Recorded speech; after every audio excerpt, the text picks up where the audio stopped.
bonjour à toutes et à tous et merci d'être présents pour le lancement alors du programme qu'Aziz vient de résumer. Je voudrais d'abord remercier Sandra et Aziz de m'avoir invité aujourd'hui à Rabat.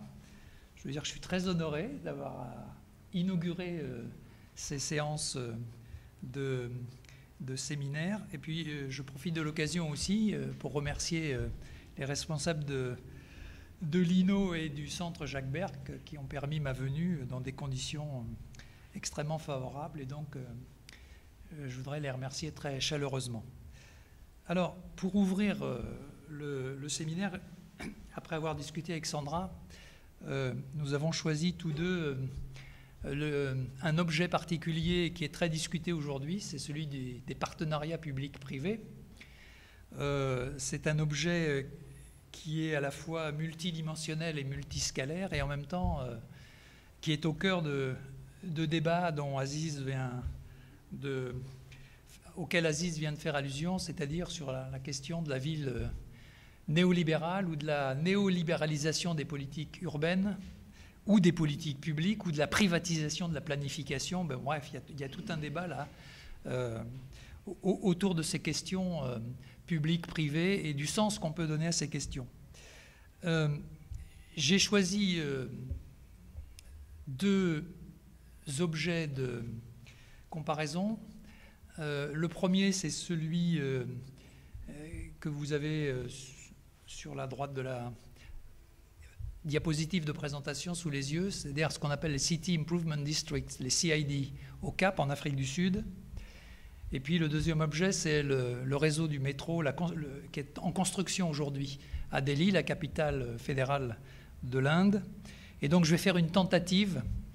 Je vais tenter de comparer ces deux types de partenariats publics-privés et puis de leur donner du sens à la lumière des débats qui ont lieu aujourd'hui. Les CID, c'est un objet sur lequel j'ai beaucoup travaillé pendant une dizaine d'années en Afrique du Sud, et en particulier au Cap. Et les propos que je vais tenir sur le réseau de métro en construction à Delhi sont issus d'une thèse qui a été soutenue à la fin de l'année dernière à l'école des hautes études, qui doit, je suppose, être mise en ligne aujourd'hui, enfin je vérifierai. Et en tout cas, j'ai transmis une bibliographie, donc tout ce sur quoi je vais m'appuyer figure dans la bibliographie qui a été transmise et que vous pouvez consulter. Je vais procéder en 3 temps, en essayant de respecter le temps qui m'a été imparti, ce qui, pour un africaniste, est toujours très difficile. Dans un premier temps, je vais essayer de comparer les conditions et les modalités de construction de ces partenariats. Dans un deuxième temps, je survolerai, mais on pourra y revenir dans la discussion, un certain nombre de grands corpus explicatifs autour desquels tournent les débats aujourd'hui.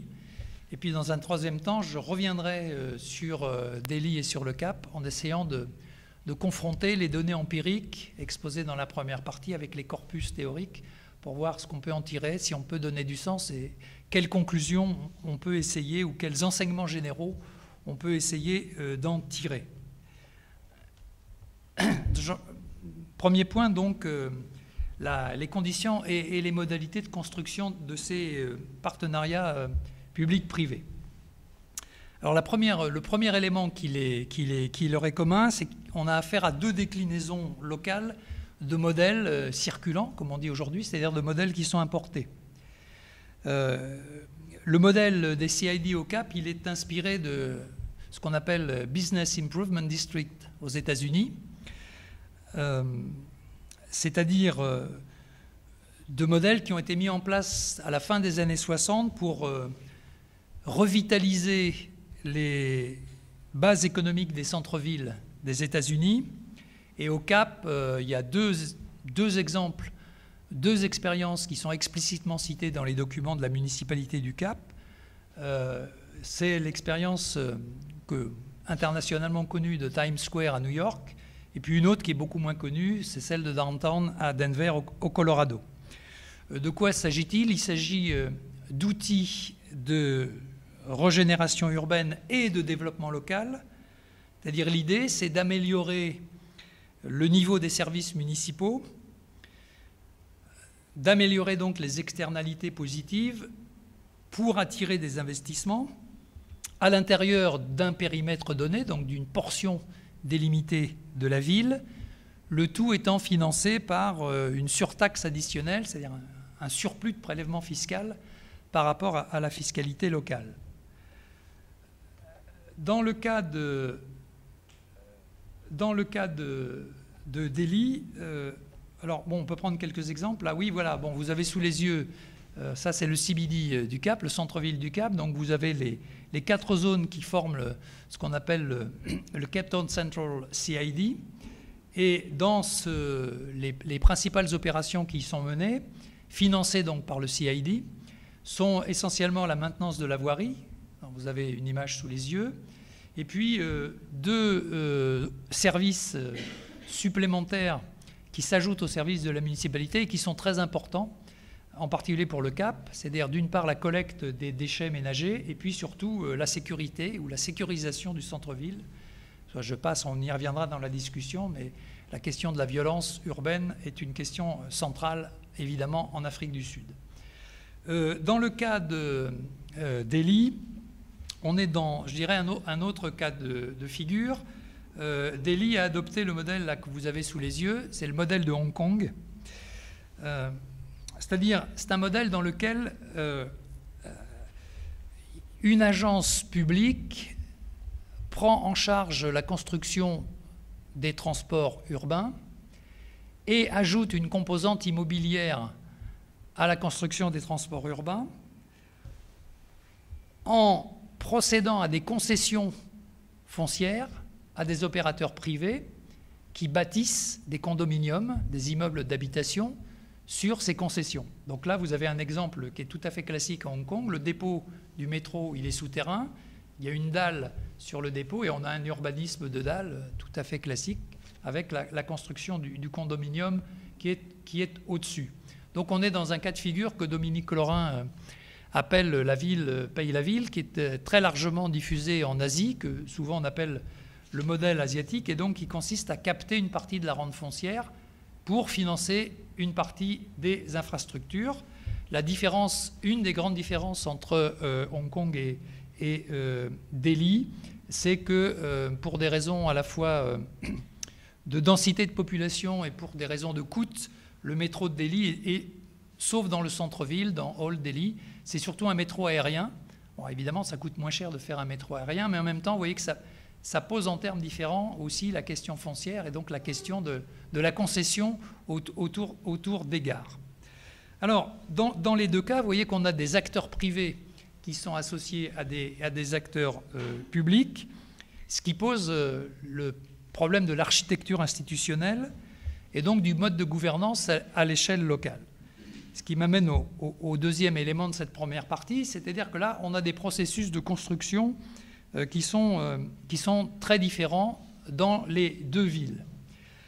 Ce qui est commun aux 2 cas de figure étudiés, c'est qu'on a des initiatives qui sont d'origine publique. Au Cap, l'initiative elle est d'origine municipale. On est dans un système de gouvernement multiniveau en Afrique du Sud. Et donc, on est dans un système où les grandes villes, les 8 plus grandes villes sud-africaines qui ont un statut de métropole, un statut juridique de métropole, disposent de compétences particulières. Et parmi ces compétences, elles peuvent elles peuvent développer des réglementations par l'intermédiaire de lois locales qui permettent en particulier le développement de ces structures-là, sur lesquelles je vais revenir dans un instant, qu'on appelle les CID. Donc c'est une initiative publique locale. À Delhi, c'est plutôt une initiative publique centrale. Bon, Delhi, vous le savez, c'est la capitale fédérale de l'Inde. Et donc c'est un cas assez particulier, on pourrait faire la comparaison avec Paris d'ailleurs, c'est un cas assez particulier et compliqué puisque c'est à la fois la capitale fédérale, donc c'est le siège du gouvernement national, mais en même temps, Delhi, dans la structure fédérale indienne, puisqu'il y a maintenant 29 États fédérés en Inde, a un statut particulier de territoire de la capitale nationale. Dans ce territoire de la capitale nationale, il y a une assemblée qui est élue, il y a aussi un gouvernement local. Donc on a un territoire sur lequel il y a un chevauchement en quelque sorte de pouvoir politique, puisqu'il y a à la fois le pouvoir politique central et le pouvoir politique local. Et l'initiative a été prise ici par le gouvernement central, qui a créé, vous le voyez, une agence particulière qui s'appelle donc la Delhi Metro Rail Corporation, donc qui est une agence publique qui a pour objectif et pour finalité de construire le métro et en même temps d'utiliser le système que j'ai rapidement décrit tout à l'heure, c'est-à-dire le système de captation de la rente foncière pour ensuite procéder en quelque sorte à l'association entre le rail, le métro et l'immobilier. Dans les deux cas de figure, les CID comme l'opération rail plus immobilier à Delhi, dans les deux cas de figure, ce qui est intéressant, c'est le contexte, parce que ça s'est produit dans les années 90. En Afrique du Sud, ça s'est produit entre 1995 et 2000, donc dans la période qu'on appelle la période de transition métropolitaine. Et en Inde, la Delhi Metro Rail Corporation, elle a été fondée en 1995. Donc vous voyez, on est au milieu des années 90 et ce n'est pas non plus neutre. Pourquoi? Parce que l'Afrique du Sud et l'Inde font partie, vous savez, de ce qu'on appelle le groupe des BRICS. Et dans les années 90, le groupe des BRICS est caractérisé, et c'est vrai aussi au Brésil, alors la Chine c'est un cas particulier, mais encore que, est caractérisé par une double libéralisation politique et économique. C'est-à-dire qu'on passe d'un gouvernement autoritaire à décision verticale à des formes de déconcentration, décentralisation aux échelles régionales et locales. Et puis en même temps, ce qui est très important aussi, c'est que les pouvoirs politiques adoptent ce qu'on appelle le New Public Management, c'est-à-dire qu'on commence par introduire des règles du marché dans la gestion publique des affaires publiques.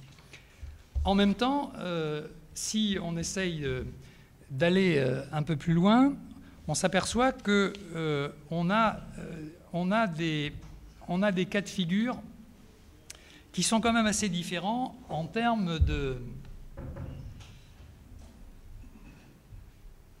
Voilà. On a des cas de figure qui sont assez différents en termes de montage institutionnel et je dirais en termes de type de rapport public-privé.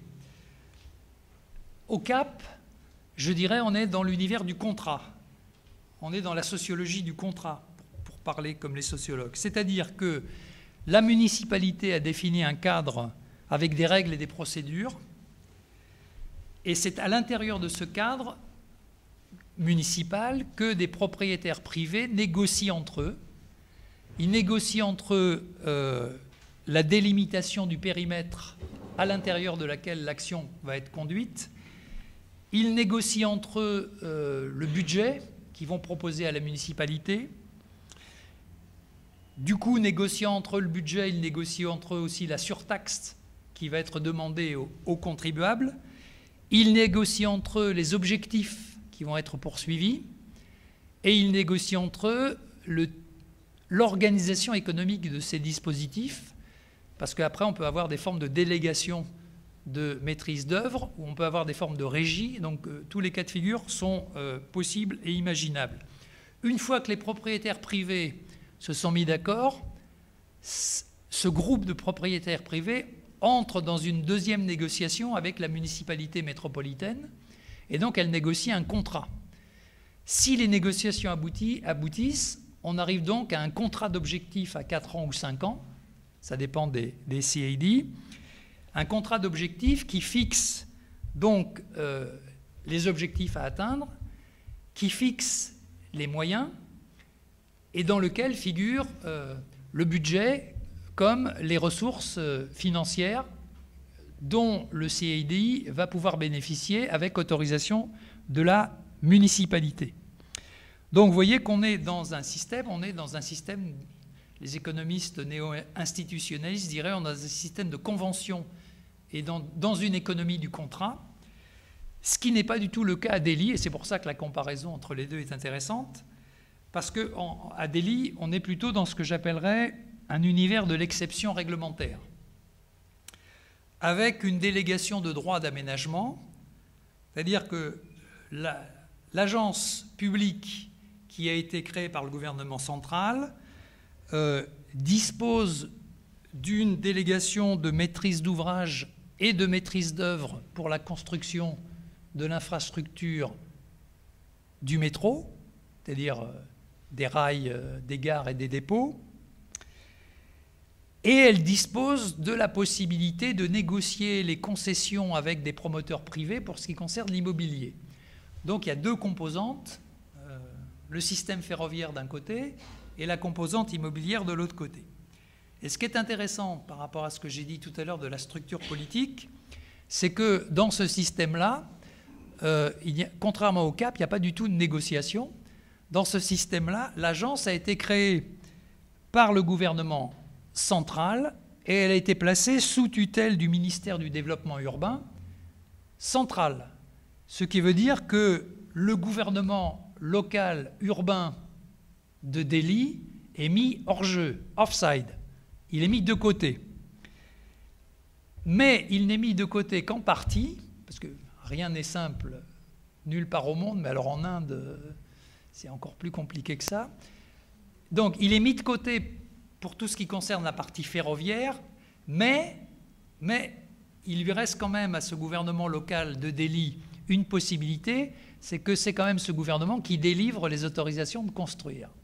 Donc, il y a un moment où il y a quand même une négociation entre l'agence publique sous tutelle d'un ministère national et le gouvernement local, puisque c'est le gouvernement local qui délivre les autorisations de construire. Donc le système n'est pas si simple que ça, parce que le local est hors jeu, mais il n'est pas si hors jeu que ça pour ce qui concerne la composante immobilière.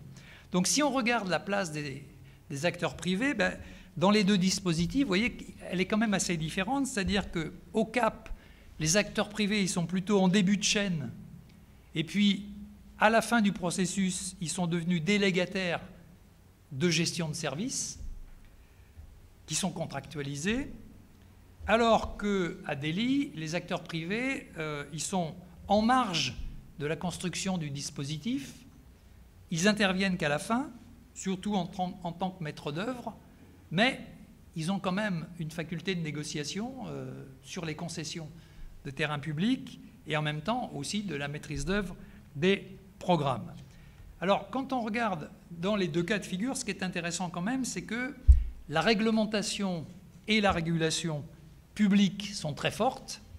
Et donc, si on essaye de classer ça dans les typologies habituelles des gouvernances, je dirais qu'on a plutôt affaire à des types de gouvernance mixtes, mais dans lesquels la sphère publique demeure puissante et en tout cas exerce un droit de réglementation et un pouvoir de régulation qui reste extrêmement important, ce qui du coup pose des problèmes sur la nature des biens qui sont produits, sur lesquels je vais revenir après. Alors ça, évidemment, ça a des conséquences importantes dans les espaces urbanisés. D'abord, je dirais, il y a des conséquences assez rapides et plutôt spectaculaires. Si on se tourne du côté du Cap, on s'aperçoit qu'il y a eu assez vite une amélioration des services et un renforcement des externalités positives. Alors on peut prendre quelques exemples. Bon, vous avez sous les yeux le CBD du Cap avec au premier plan là, le centre des congrès internationaux. Puis vous voyez au milieu de la photo, il y a un terrain vide avec une grue. Et si on regarde, si on fait un zoom sur ce terrain vide avec une grue, on trouve ça au milieu, c'est-à-dire Portside, ça c'est le dernier immeuble qui a été construit au Cap, c'est l'immeuble le plus haut du Cap. Alors au fond, là, vous avez la fameuse montagne de la Table, évidemment. Et ça, c'est un immeuble qui appartient à Old Mutual, qui est une des sociétés d'assurance les plus importantes, qui gère les fonds de pension en Afrique du Sud, et donc un acteur financier privé extrêmement puissant. Mais il n'y a pas que ça, il y a aussi, vous le voyez, des choses tout à fait classiques. La piétonisation d'un certain nombre de rues, comme St. George Mall, donc, qui est un des grands atouts touristiques aussi du Cap. Et puis les vieux marchés, le Green Market Square, c'est un des vieux marchés historiques de la vieille ville coloniale anglaise qui a été complètement requalifié avec des conséquences sur lesquelles je vais revenir, mais avec là aussi effectivement des effets très importants sur la construction des hôtels et donc sur l'attractivité des touristes. On change de CID, ça c'est un CID dans lequel j'ai travaillé. Ce que vous avez sous les yeux, c'est le résultat d'un partenariat entre le CID de Clermont. Clermont, c'est un des suburbs blancs du sud-ouest, enfin du sud-ouest du Cap, de couche moyenne du haut et de population assez riche. Devant, là où je me trouve par rapport à la photo, où vous vous trouvez, c'est la gare, la voie ferrée. Et donc, il y a eu un partenariat entre le CID et la municipalité qui ont cofinancé donc une plateforme multimodale avec une gare routière, avec ici des taxis et les minibus, donc qui font la jonction là directement. Ça a été cofinancé dans une négociation entre le CID et la municipalité. Ce qui est plus nouveau, c'est ça, parce que c'est la première fois que ça arrive au Cap, c'est le Clermont Boulevard. C'est une voie, donc c'est une nouvelle rue qui part de la gare et qui rejoint Main Street, qui est l'ancienne rue, qui fait à peu près 3 km de long et qui a été complètement financée par les fonds privés du CID. Donc c'est la première fois là que un acteur collectif privé finance un bien qui théoriquement est public, puisque tout le monde y a accès, qu'il n'est pas excluant et qu'il n'est pas rival. Donc ça, c'est quelque chose sur lequel je vais revenir parce que c'est considéré par beaucoup de collègues au Cap comme un début d'amorce d'urbanisme entrepreneurial et donc de dessaisissement de la municipalité dans la construction de la voirie au bénéfice de l'entreprise privée. Si on se tourne du côté de Delhi, là aussi c'est spectaculaire. Vous voyez, la première ligne de métro a été construite en 2002. En 2011, on est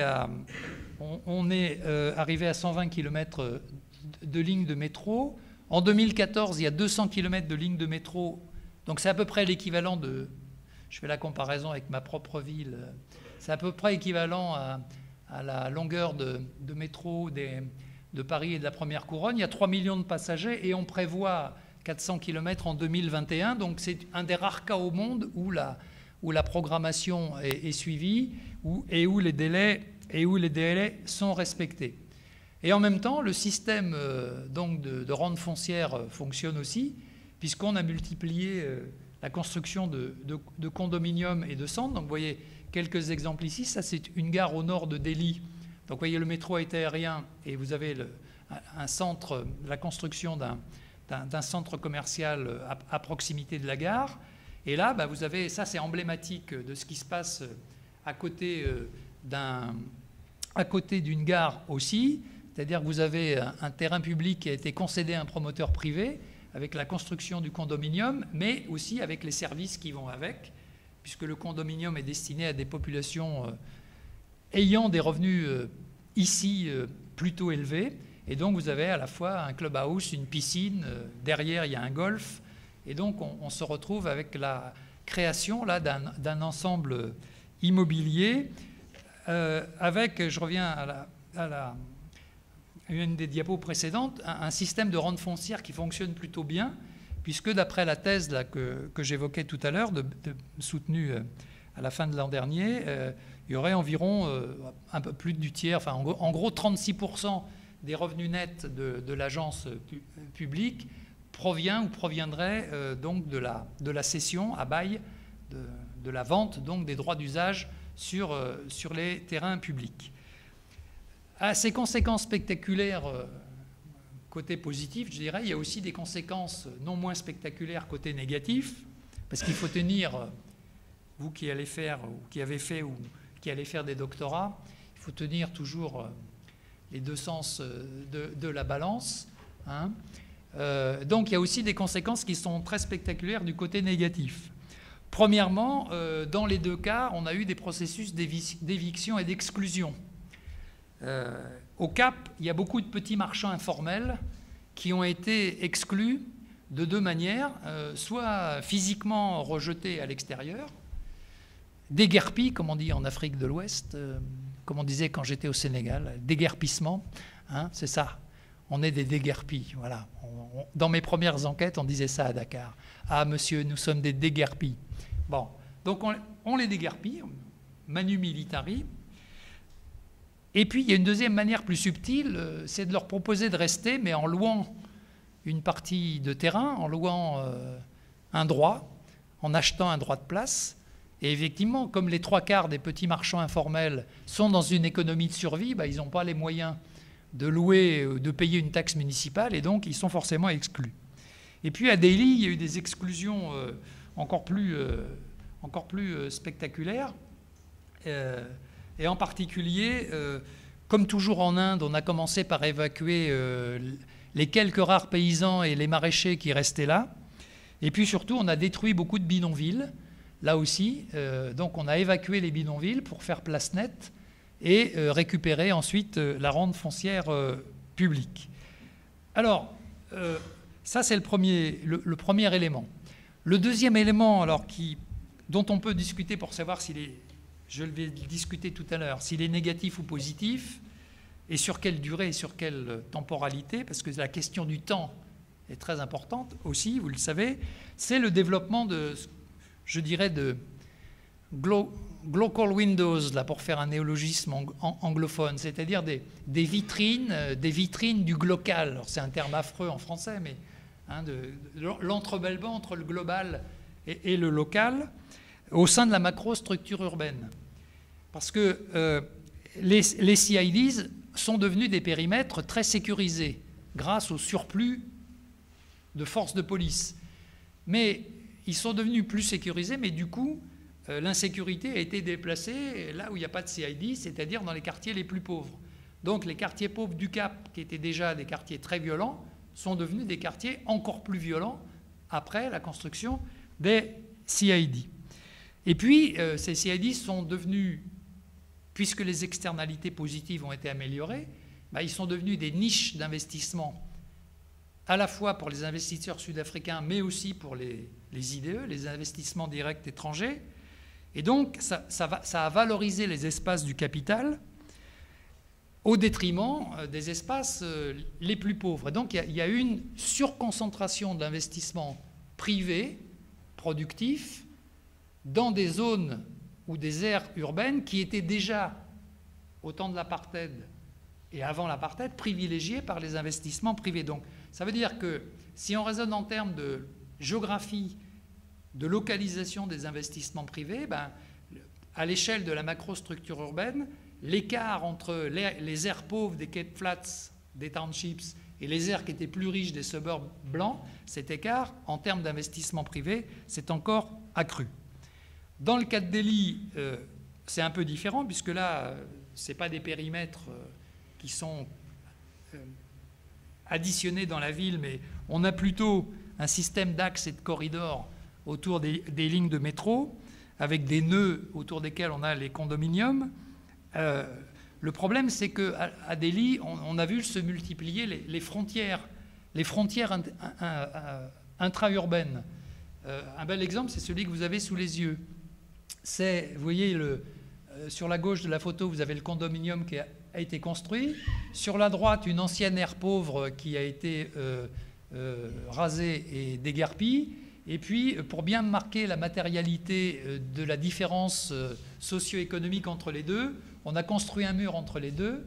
Et pour bien faire, on a aussi construit un grand collecteur d'eau. Comme ça, on a des infrastructures physiques qui séparent les riches des pauvres. Et donc, on voit surgir des frontières à l'échelle infra-locale urbaine qui sont liées à la réalisation de ces condominiums. Puis il y a d'autres frontières qui surgissent aussi, qui sont moins visibles. C'est que les investisseurs privés à Delhi ont souvent, là on retrouve vous voyez là on a sur la droite de la photo la limite de démolition du bidonville. Il y a 10 ans, on avait ici un bidonville qui a été rasé et on a construit un mur. De l'autre côté, on a l'infrastructure de métro, la gare, et au fond, vous le voyez, les condominiums qui sont en construction. Alors, il y a d'autres frontières qui apparaissent parce que les investisseurs privés n'ont pas voulu investir dans des bas-fonds ou dans des zones qui sont localisées dans des bas-fonds inondables et dont ils considèrent qu'ils ne sont pas constructibles. Et là, du coup, ça bloque le système de la rente foncière. C'est-à-dire que la rente foncière, ça ne fonctionne que quand les promoteurs privés considèrent que le terrain qu'on leur propose est à la fois constructible, viable et finalement profitable. We make profit. We make profit. Oui, bien sûr. Bon, donc du coup, là, le système de rente est bloqué. Il faut reconvertir le système et là, il faut que l'agence invente en quelque sorte quelque chose de nouveau. Alors, après ce survol rapide, mais je pourrais revenir dans la discussion en détail sur vos questions si vous en avez, je ne doute pas que vous en ayez.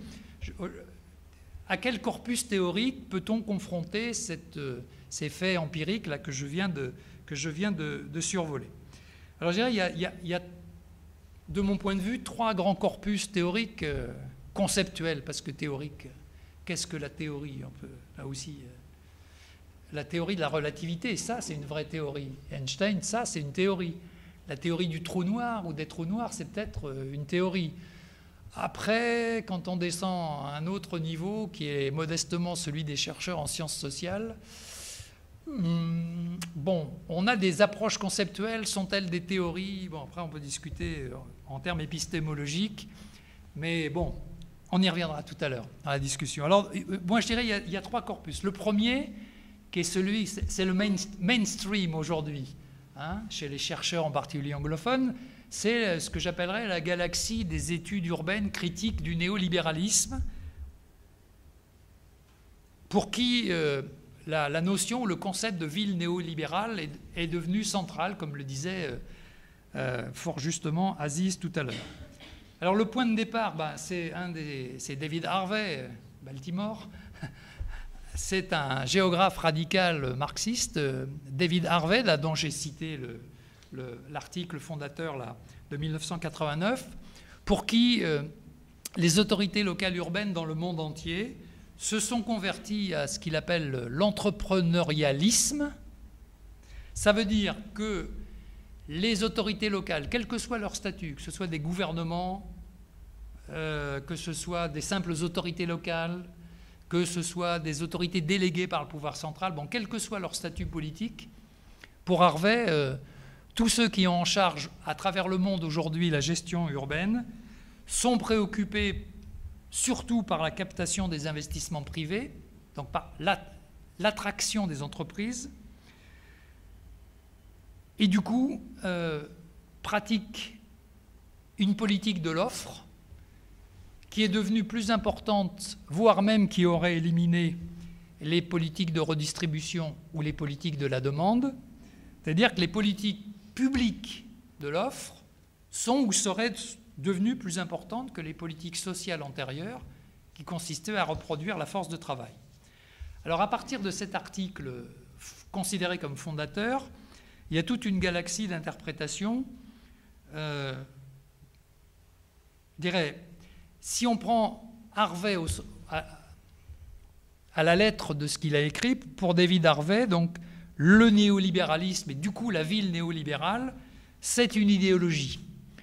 C'est une idéologie, c'est-à-dire c'est un projet de classe à l'échelle mondiale qui consiste à introduire le marché dans toutes les sociétés et quelle que soit l'échelle de ces sociétés, quelle que soit l'échelle, le quartier, la ville, la région, le pays, le continent, le monde.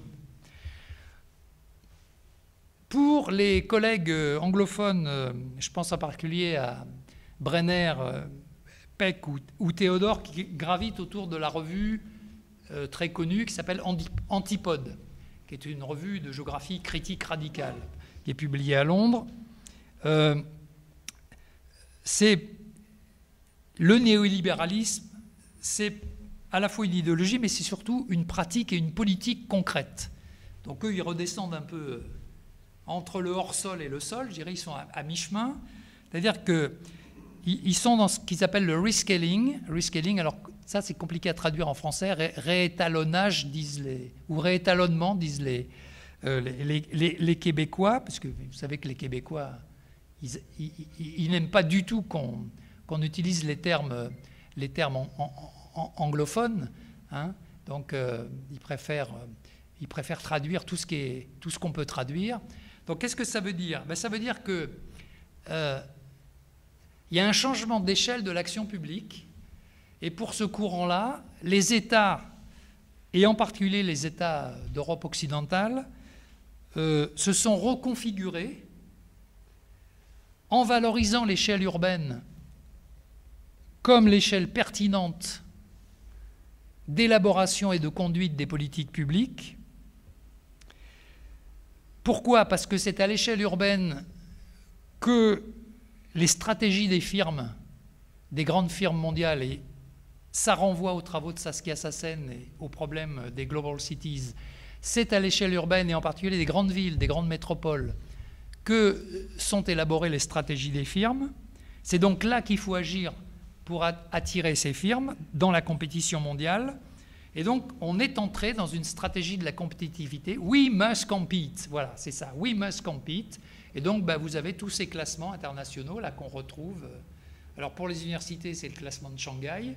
Et puis, pour les villes, eh ben, il y a des classements. Alors, il y en a des dizaines dans le monde.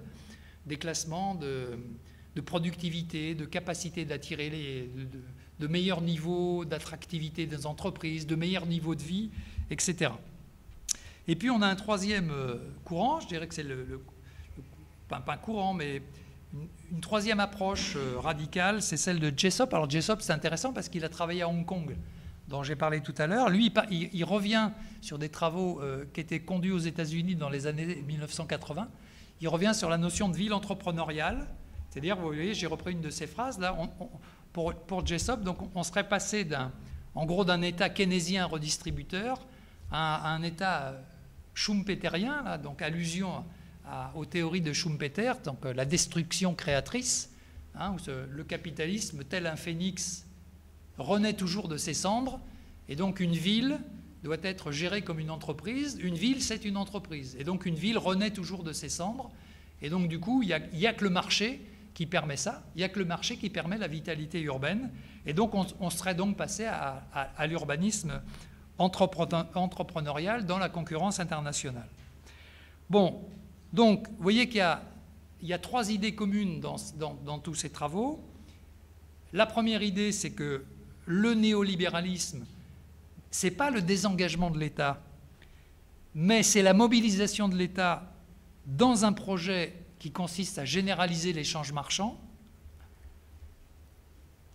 La deuxième idée, c'est que la concurrence et la création destructrice sont ou doivent être les fondements des politiques publiques. Donc, chacun pour soi, tous contre tous, est le meilleur classement mondial pour le vainqueur. Et la troisième idée, c'est que le marché, c'est le meilleur mécanisme d'allocation des ressources pour les citadins. Ça renvoie à ce qu'écrivait la Banque mondiale dans les années 1980. La ville, ça se mérite. Vous vous souvenez de ça? Je ne sais pas si vous avez lu ces travaux de la Banque mondiale dans les années 1980. La ville, ça se mérite. Et si les pauvres qui sont en ville n'arrivent pas à y survivre, c'est parce qu'ils ne méritent pas la ville. Ils ne méritent pas la ville parce qu'ils ne font pas d'efforts suffisants pour intégrer la ville. S'ils ne font pas d'efforts suffisants pour intégrer la ville, c'est que leur devenir est à la campagne. Donc ils retournent à la campagne. Ça, c'était parce qu'elle a changé de discours, comme souvent, mais ça, c'est ce qu'écrivait la Banque mondiale en 1980. Bon, par rapport à ce premier corpus, il y a un deuxième corpus qui est celui des approches que j'appellerais la galaxie néo-institutionnaliste et qui prend beaucoup de distance par rapport aux propos que je viens de résumer rapidement, qui constate d'abord, comme Dominique Lorrain, que le capitalisme ou les capitalismes ont des ancrages institutionnels très différents. Il y a eu un temps en Europe où on discutait beaucoup de la différence, par exemple, entre le capitalisme rhénan et le capitalisme anglo-saxon, entre l'organisation de la production en Allemagne et l'organisation de la production au Royaume-Uni ou aux États-Unis. Je ne parle pas du colbertisme économique français, hérité de notre histoire française. Bon, donc ça c'est le premier point.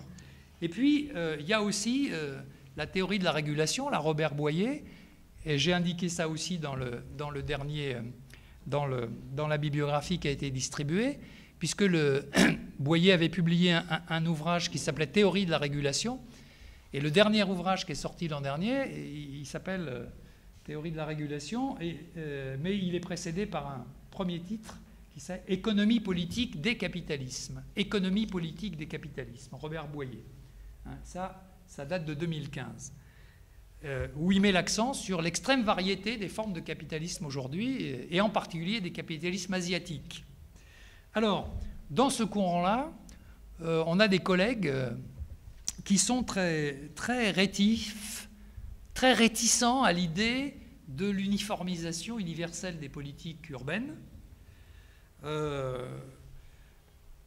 et qui pensent que les institutions jouent un rôle important dans les politiques publiques urbaines. D'où les travaux considérables qui sont menés sur la gouvernance urbaine. Je pense en particulier à Sciences Po à Paris avec Patrick Le Gallès. Et je pense en particulier à mon collègue, alors j'ai apporté ce petit livre là parce que si vous faites de l'urbanisme, je pense qu'il faut le lire absolument. C'est le livre de Christian Lefebvre, qui est l'ancien directeur de l'Institut français d'urbanisme à Paris, qui n'existe plus maintenant puisque l'Institut français d'urbanisme et comment s'appelait cette école, Aziz, l'école d'urbanisme de Paris qui était à Créteil ont fusionné depuis l'an dernier. Donc maintenant, il y a une école d'urbanisme de Paris qui est à Marne-la-Vallée. Donc les deux forces sont mises ensemble. Et Christian Lefebvre avait publié ce petit livre, il s'appelle « Gouverner les métropoles », alors qui est pas très gros, mais qui est très dense à lire, où il résume très bien tous les débats sur, en particulier puisqu'il a beaucoup travaillé aux États-Unis, sur la notion de régime urbain aux États-Unis, pourquoi ça ne s'applique pas à l'Europe, et pourquoi les institutions locales et la nature politique des institutions locales joue beaucoup sur les politiques urbaines. Et l'idée, il y a beaucoup d'objections évidemment qui sont adressées, aux théories de la ville néolibérale ou aux théories critiques.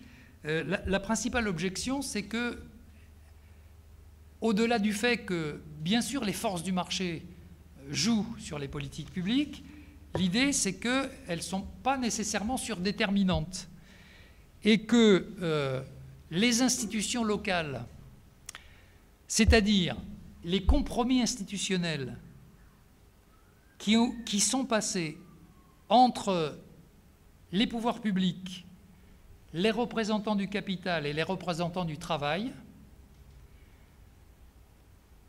ces compromis institutionnels qui peuvent durer sur le temps long sont au moins aussi importants, sinon plus importants, que le poids des forces du marché. Donc vous voyez qu'on se retrouve avec deux corpus qui divergent quand même sur le contenu de l'interprétation des faits, et sur lequel je vais revenir dans ma troisième partie. Et puis on a un troisième corpus qui est les travaux de géographes sur la notion de territorialisation des espaces urbanisés. Je pense en particulier aux travaux de Sylvie Jaglin en Afrique ou de Marie-France Prévost-Chapira en Amérique latine, qui ont essayé de réfléchir en tant que géographes sur la relation entre les arrangements institutionnels d'un côté et les arrangements spatiaux de l'autre côté. Est-ce qu'il y a un lien organique entre les compromis institutionnels et puis les arrangements spatiaux? Qu'est-ce que ça donne? Et ça peut donner soit une pluralité de configurations spatiales, mais qui ne sont pas coordonnées entre elles. Et donc là, on va vers ce que Marie-France Prévost-Chapira appelle l'atomisation dissolvante. Elle a parlé de ça pour Buenos Aires, par exemple. C'est-à-dire on va vers la fragmentation urbaine, ou alors on peut avoir une pluralité, mais qui est coordonnée, qui est régulée par les pouvoirs publics. Et à ce moment-là, on n'est pas dans ce qu'on appelle la territorialisation, on n'est pas dans l'atomisation ni dans la fragmentation, on est dans ce qu'elles appellent la spatialisation, c'est-à-dire il y a la gestion des différences à l'intérieur de la ville et la régulation de ces différences par des systèmes, par exemple, croisés de péréquation pour ce qui concerne en particulier les services publics, l'eau ou l'électricité. Alors, après ce bref et j'en suis bien conscient, très sommaire, survol des corpus théoriques, j'en viens à l'exercice, et je terminerai là-dessus, l'exercice de confrontation entre ce que j'ai dit tout à l'heure et les corpus que je viens d'évoquer, c'est-à-dire retour au Cap et à Delhi. Quel sens peut-on donner? Est-ce qu'on a affaire à des villes néolibérales telles qu'elles ont été esquissées tout à l'heure? Alors, première question, sur les biens qui ont été produits.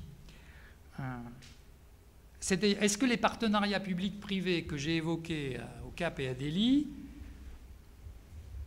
ont produit des biens privés?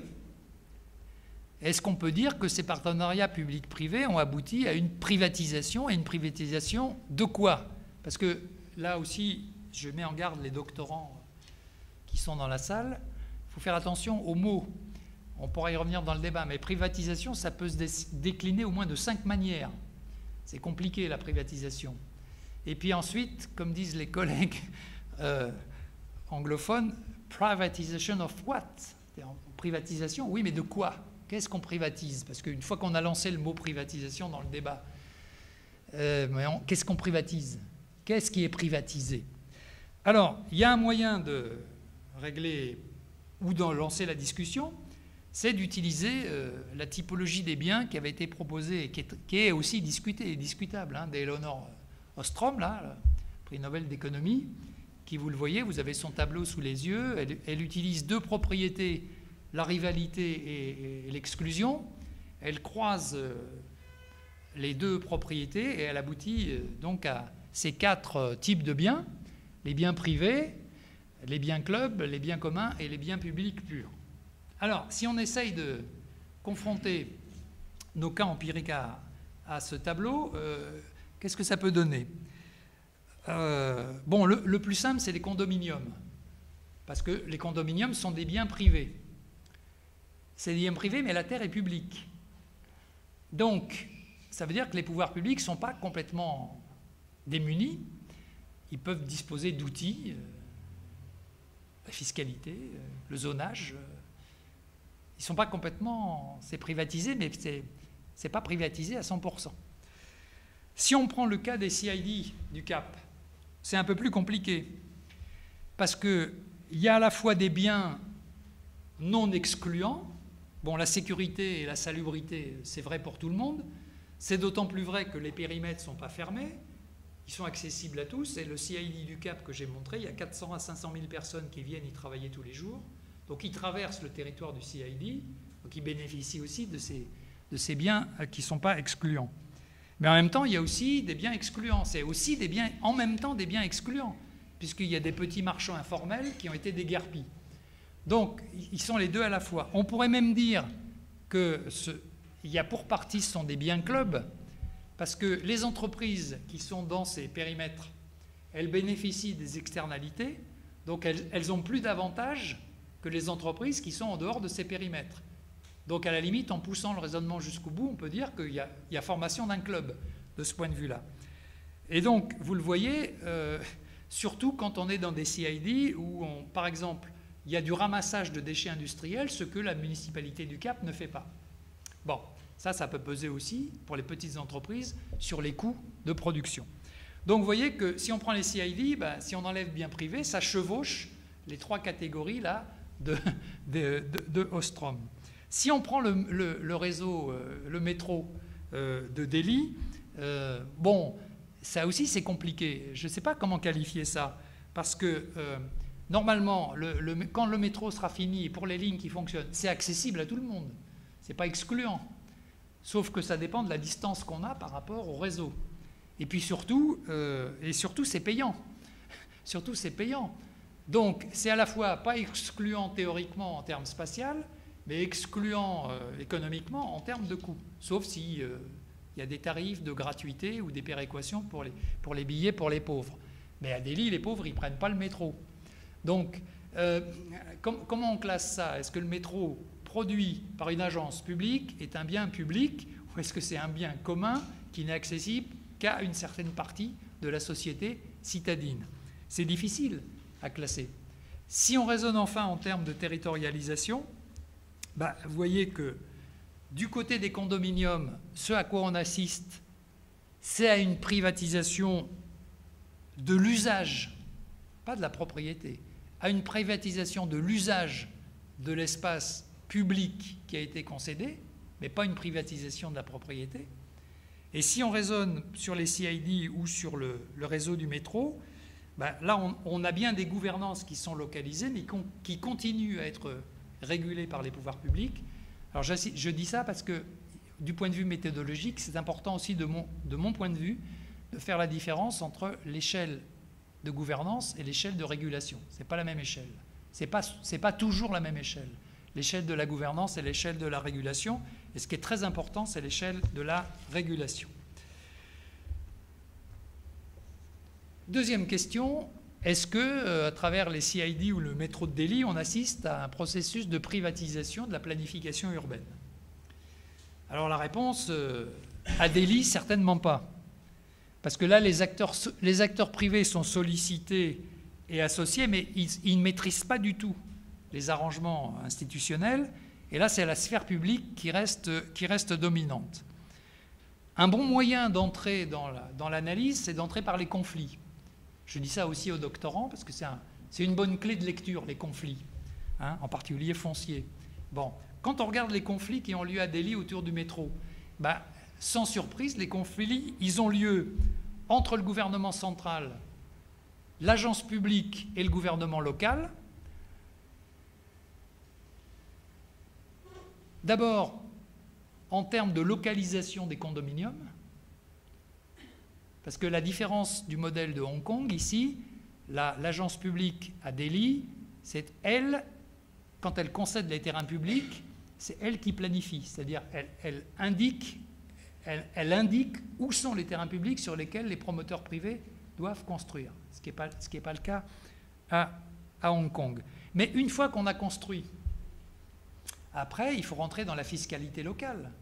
Il faut payer les taxes foncières immobilières. Mais à qui on les paye? Qui est le collecteur des taxes foncières? Qui est légitime pour collecter les taxes foncières immobilières? Pour l'instant, on n'a pas de réponse. Et donc, on est dans la lutte politico-institutionnelle, ou plutôt politico-juridico-institutionnelle, entre d'un côté l'agence, sa tutelle, c'est-à-dire le ministère du Développement urbain central, et le gouvernement local de Delhi, ce à quoi j'ajoute, pour compliquer l'affaire, que l'agglomération de Delhi, l'agglomération au sens géographique du terme, est étendue maintenant au-delà des limites du territoire dont j'ai parlé tout à l'heure, c'est-à-dire du territoire de la capitale nationale. Ça déborde sur 3 États voisins. Comme ça déborde sur 3 États voisins, on a détaché des districts de ces 3 États voisins, on les a amalgamés avec le territoire de la capitale nationale pour créer une région de la capitale nationale qui est devenue le cadre de la planification. Donc, vous voyez que ce n'est pas si simple parce que non seulement on a un autre cadre de planification qui apparaît, mais en plus, si on sort du territoire de la capitale nationale, on entre dans des territoires, dans des districts d'États différents. Or, on est dans un État fédéral. Dans cet État fédéral, les institutions ne sont pas les mêmes selon les États fédérés. Et donc là, ça aussi, c'est un problème pour l'agence publique parce qu'elle va se retrouver avec des acteurs publics qui ne sont pas les mêmes que ceux inclus à l'intérieur du périmètre classique de la ville et avec lesquels il va falloir négocier, en particulier, les concessions. Qui va attribuer, en dehors du territoire de Delhi, qui va attribuer les concessions? Qui va récupérer la rente foncière? Et enfin, si vous étiez chacun d'entre vous, chacune d'entre vous, gestionnaire d'une des villes situées juste à la limite du territoire, je doute fort que vous négociez rudement cette question d'affectation et de récupération de la rente foncière. Si on se place du côté des CID du Cap, Bon, on ne peut pas dire non plus qu'il y ait de privatisation, mais on peut dire qu'il y a deux questions qui sont posées. La première, c'est la question de la légitimité des acteurs qui font la ville. Parce qu'à l'intérieur des CID, je l'ai dit tout à l'heure, ce sont les propriétaires privés qui construisent l'institution. Donc il faut qu'il y ait au moins 51% des propriétaires représentant 51% de la valeur taxable par la municipalité qui se mettent d'accord pour délimiter un périmètre et mettre en place leur système. Mais les locataires sont exclus du système. Premier problème. Deuxièmement, les périmètres des CID ne correspondent que très rarement au périmètre des circonscriptions électorales, des wards, où il y a un suffrage universel, démocratique, où il y a des élus, et donc chaque ward est représenté à la municipalité du Cap. Donc les élus, ils sont légitimés par le suffrage universel, mais pas les propriétaires privés. Donc, qui est légitime quand on fait le boulevard de Clermont, par exemple? Qui est légitime pour faire la ville? On peut ouvrir le débat sur la question de la légitimité à faire la ville. Ça, c'est le premier problème au Cap. Et puis le deuxième problème, c'est le fameux boulevard de Clermont. Parce qu'à partir du moment où des institutions privées non élues commencent à construire, à financer des infrastructures et des équipements, alors qui régule ça? C'est-à-dire là, on commence à entrouvrir la porte de l'entrepreneurialisme, ça c'est difficile à dire. En tout cas, on commence à ouvrir la porte à la privatisation parce que rien ne dit que les initiatives infra-urbaines, locales, correspondent à la planification à l'échelle métropolitaine. Et au contraire, tout dit que quand le privé met de l'argent, la municipalité se dit qu'elle a autant d'argent en moins à mettre dans ses propres financements, qu'elle peut peut-être même ailleurs. Donc là, la négociation risque d'être compliquée en termes de conformité par rapport à la planification urbaine. Donc, au-delà de ça, et je terminer là-dessus, au-delà de ça, je pense qu'il y a plusieurs choses, plusieurs éléments à dire. Je pense que pour moi, en tant que chercheur, la question centrale, ce n'est pas tellement celle des partenariats publics-privés, parce que ça fait longtemps que ça existe. On pourrait remonter à Venise, à la Venise des Doges ou à la Florence des Médicis. Après tout, c'était aussi des partenariats publics-privés. Et même dans la Rome antique. On a deux cas de figure, là, le Cap et Delhi, où on a, vous le voyez, des sphères publiques puissantes quand même, importantes. Mais en même temps, c'est des sphères publiques puissantes qui, pour le moment, là, sur le court terme, ont plutôt créé des premium spaces dans la macrostructure urbaine. Alors, il y a deux lectures de ça. La première lecture, qui est plutôt optimiste, c'est de faire confiance à ce qu'on appelle le ruissellement, trickle down, c'est-à-dire se dire, c'est comme les débats qu'on avait sur le développement il y a 30 ans, le développement, c'est nécessairement inégal au début, et après, les politiques publiques peuvent le corriger. Donc, il faut accepter l'inégalité au début pour qu'après, ça soit moins inégalitaire. Donc, on peut redistribuer la richesse. C'est une question de temporalité. C'est pour ça que, je dis ça aux doctorants, la temporalité, c'est très important. Ou les temporalités, parce que celles des villes et celles de l'économie ne coïncident pas, évidemment, toujours. Donc, soit ça, c'est la version optimiste. Et puis, on a une version qui est moins optimiste, qui consiste à dire, ben non, finalement, ces premium spaces, ça renforce les effets de concentration qui existaient déjà. Et donc, ça va accroître les inégalités intra-urbaines. En tout cas, ça accroît les inégalités sur le court terme qui existaient déjà. Alors, par rapport à cela, qu'est-ce qu'on peut dire? Ce qui a le plus de probabilité d'avoir des effets de diffusion généralisés, c'est quand même le réseau, c'est-à-dire le réseau de métro, a priori, puisqu'il est plus... En fait, il est réticulé, par définition, et donc, normalement, il doit innerver la ville d'effets qui sont beaucoup plus diffusés géographiquement que les périmètres concentrés des CID. Mais je dirais que ça reste à démontrer. Ça reste à démontrer parce que tous les travaux qu'on possède, en particulier en Europe, mais Aziz m'a dit qu'il y avait des travaux en cours à Rabat aussi, tous les travaux montrent qu'à partir du moment où le métro, le tramway, enfin un moyen de circulation post-moderne, si on veut, apparaît, le prix du foncier croît très rapidement tout autour, et le prix du foncier croissant, le prix du foncier est aussi excluant. Donc, donc c'est pour ça que la question foncière est majeure. Il faudrait démontrer que sur le moyen terme, tout le monde est win-win. On est dans un système gagnant-gagnant pour tout le monde et non pas dans un système d'exclusion. Ma deuxième conclusion, en quelque sorte, c'est que les deux exemples montrent qu'une sphère publique peut être puissante, mais elle peut être aussi entrepreneuriale, ou elle peut avoir des dérives entrepreneuriales. C'est-à-dire qu'elle n'est pas seulement facilitatrice, mais elle peut être aussi actrice directe des projets. Et c'est pour ça que je pense que, en termes de recherche, c'est très important, de mon point de vue, de dépasser la dichotomie ou le clivage entre public et privé. Et je pense qu'il est absolument indispensable de faire une économie politique de la sphère publique. Parce que, la question, c'est une question de recherche, mais est-ce que cette distinction public-privé a un sens aujourd'hui en Inde et en Afrique du Sud?